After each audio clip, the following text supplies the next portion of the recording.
when you connect your external hard drive to your Linux system, you are seeing this error.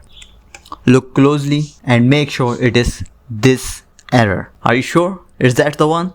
No problem, we're gonna fix it. First, what you need to do is to press the window button. I mean, the button on your keyboard would be Windows, but it will open the search menu or apps menu of Linux and type disks. Click on it and you will see this utility. Now you have to find out your hard drive which you have connected. Click on it and you will see this gear option here. This is settings button. Just click on it and you need to find the edit mount option.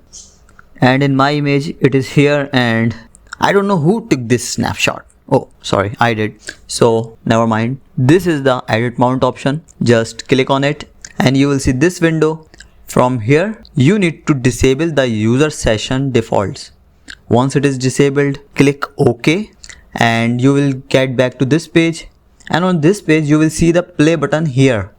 Click on it and your drive would be successfully mounted. Now you can copy your movies or work or whatever. Thank you so much for watching this video. Just click like and subscribe.